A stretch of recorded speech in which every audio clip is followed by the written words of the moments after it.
àtúnṣe afárá third mainland yóò gba 3.8 trillion naira. kíkọ́ afárá tuntun yóò tó 3.6 trillion naira. ìjọba nàìjíríà ló sọ bẹ́ẹ̀. mínísítà fún àwọn àkànṣe iṣẹ́ òde davidumahi ó mà ti sọ wípé àtúnṣe afárá third mainland bridge yóò ná ìjọba ní bílíọ̀nù 4 dín díẹ̀. nígbà tó ń sọ̀rọ̀ níbi ìpàdé ìgbìmọ̀ aláṣẹ ní nàìjíríà nílùú àbújá, umahi máa ṣàlàyé pé àwọn òpó tó gbé afárá náà dúró ní abí omi ó mà ti ń yìnrìn tán nítorí àìsí àmójútó fún ọ̀pọ̀lọpọ̀ ọdún àti bí àwọn kan bí wọ́n ṣe ń wa erùpẹ̀ lọ́nà àìtọ́, àgbàrá àti bí ogbó bó ṣe ń bá àwọn èròjà tí wọ́n fi ṣe wọ́n o. umahi máa sọ wípé ọdún 2019 ó ní àyẹ̀wò àti ìwádìí ìjìnlẹ̀ ó ti kọ́kọ́ wáyé láti mọ nǹkan tó ń ṣẹlẹ̀ ní ìsàlẹ̀ omi àbí afárá náà. a sì rí wípé ọ̀pọ̀lọpọ̀ wàhálà òun ló ti bá afárá náà. mínísítà ọ̀hún ó ti kọ́kọ́ ṣàlàyé wípé ìjọba ti ń gbèrò tẹ́lẹ̀ láti tún afárá náà ṣe, èyí tí yóò ná wọn ní 3.8 trillion naira. ṣùgbọ́n tí a bá fẹ́ ṣe afárá tuntun yóò ná wa ní 3.6 trillion naira.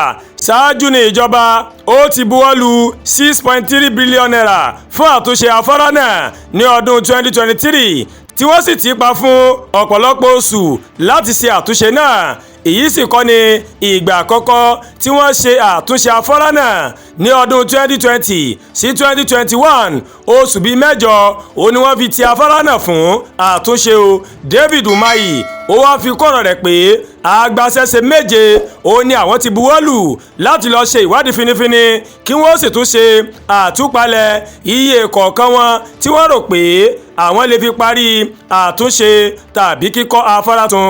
ó ní àwọn nǹkan tí àwọn bá pàdé lára afárá third mainland bridge kò yàtọ̀ sí ti Carter bridge tí ó náà wà nílùú èkó.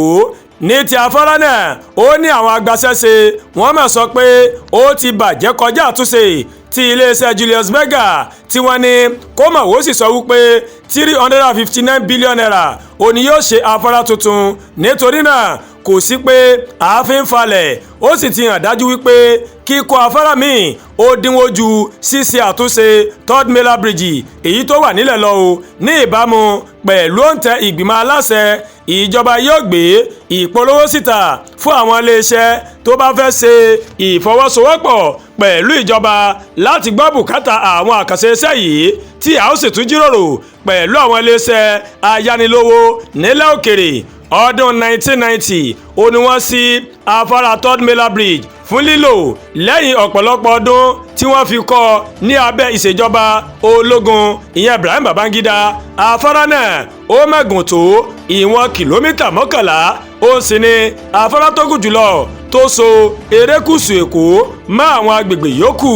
àdúràgbà Olúwatóyìn ló ń kàròyìn sí létí o láti kàn ní ẹ̀yà Yorùbá World TV. bẹ́ẹ̀ ṣe wò wá ẹ máa bá wa like, ẹ máa share, ẹ dẹ̀ máa comment, ẹ má tún gbàgbé láti bá wa subscribe sórí YouTube channel wa, kẹ́ wá bá wa tẹ notification bell láti lè máa máa wo ètò alọ́kòójọ̀kan tó bá ti gorí ìkànnì.